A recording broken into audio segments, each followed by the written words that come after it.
இப்போ வந்து பார்த்தீங்கன்னா நம்ம வந்து ஆல் செட் எல்லாமே குளிச்சு கிளம்பியாச்சு. எல்லாரும் அங்கே வெயிட் பண்ணுறாங்களாம். நம்ம கொஞ்சம் லேட் பண்ணிட்டோம். நம்ம போய்கிட்டே பேசுவோம். அதே மாதிரி நீங்கள் எப்போதுமே நினைக்கலாம், என்னடா இவங்க எப்போதுமே ஃப்ரீடமாக சுற்றிக்கிட்டே இருக்காங்களே, ஜாலியாக சுற்றிக்கிட்டே இருக்காங்கன்னு நினைக்காதீங்க.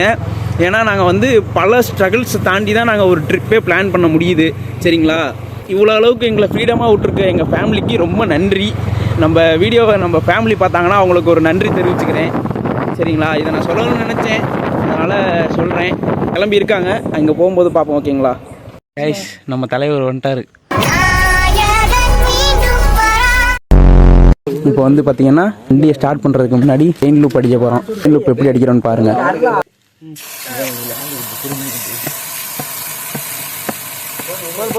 இது வந்து பார்த்தீங்கன்னா நம்ம டியூக் 250 நம்ம லியோ புதுசாக எடுத்திருக்காரு.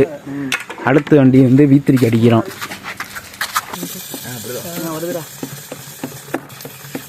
கைஸ் பாருங்க நம்ம அண்ணி என்ன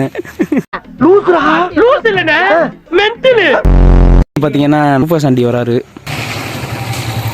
அவ்வளோதான், இவரும் வந்துட்டாரு. ஒருத்தர் மட்டும் தான் எப்போதுமே லேட் ஆகுவார். நம்ம மகாபிரபு வந்தாருன்னா கிளம்பிட வேண்டியதான். மந்திரத்தெல்லாம் படிக்கிறாங்க. ஆனால் ஏன் பயப்படுறாங்க? அவன் வந்து எல்லாமே கற்றுக்கிட்டாலும் அவனுக்குன்னு ஒரு பயம் இருக்கும். அவனுக்கு பயம்லாம் இருக்கு, தெரிஞ்சுக்கிறதுக்காண்டி எதுக்கு இருக்காங்க அதுதான்.